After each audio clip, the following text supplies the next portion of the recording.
शुक्रिया deputy speaker साहब। Deputy speaker साहब, मेरा क्वेश्चन था नंबर पढ़े 11। मैंने क्वेश्चन किया था कि क्वेश्चन नंबर 11 मैं क्वेश्चन से आपको maybe taken as read. जी, आप सप्लीमेंट्री करें। Minister in charge of the prime minister office be pleased to state the detailed investment made in all sector of special initiative facilitation council in the country during last 2 years। जी, इधर इन्होंने annexe attach की हुई है, लेकिन उसकी कोई details नहीं है कि किस सेक्टर में कितनी इन्वेस्टमेंट हुई है और कौन कौन से सेक्टर में पहले काम होगा और बाद में काम होगा। इधर इन्होंने सिर्फ सवाल में नाम दिए हुए डिटेल्स में, लेकिन कोई भी डिटेल नहीं फराहम की गई कि कौन से प्रोजेक्ट में कितनी इन्वेस्टमेंट हुई है या होगी।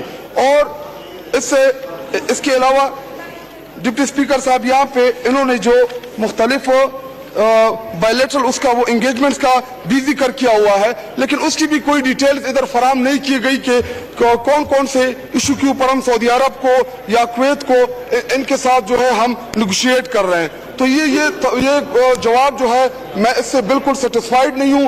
पूरी की पूरी डिटेल्स जो है वो अवाम के और ईवान के सामने लाई जाए। जी जनाब अलीम खान साहब।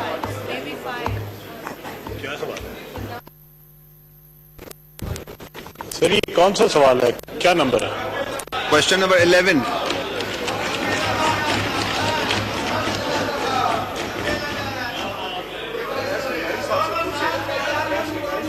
हाँ,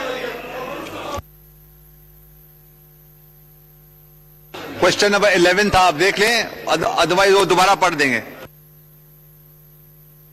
शाहिद अहमद साहब का खोलें जी, दोबारा शॉर्ट सवाल करें जी। डिप्टी स्पीकर साहब, SIFC के ऊपर जो है मीडिया के ऊपर पूरी कैंपेन चल रही है।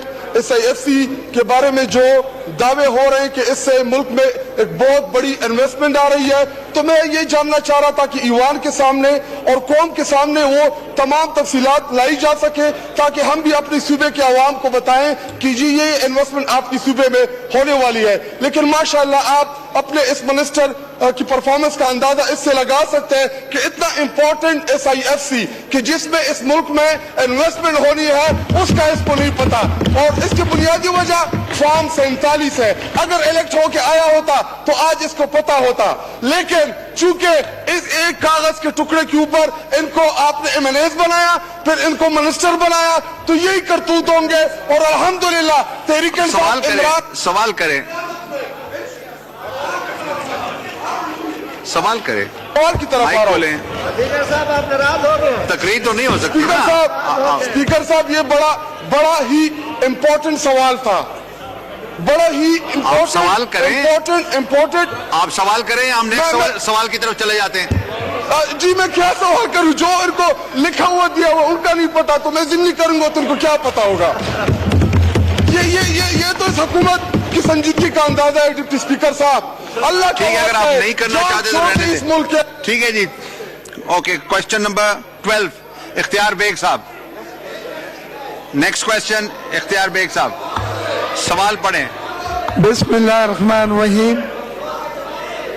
इस तरह नहीं होगा। सवाल का नंबर पढ़ें। देखिए, my question is question number 12। Answer भी टेकन एज रेड। अब सप्लीमेंट्री सवाल करें।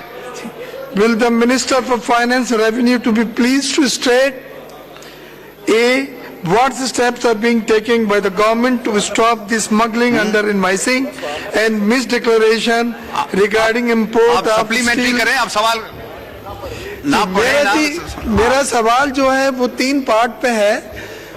वो लोकल इंडस्ट्री की प्रोटेक्शन के लिए है, क्योंकि स्टील और स्टील प्रोडक्ट जो है वो ईरान से बॉर्डर के जरिए बहुत बड़ी तादाद में पाकिस्तान स्मगल हो रहा है। वो स्मगल होने से मैंने बतलाया है कि तकरीबन 35 मीट्रिक टन स्टील प्रोडक्ट बिन डम्प्ड इन पाकिस्तान।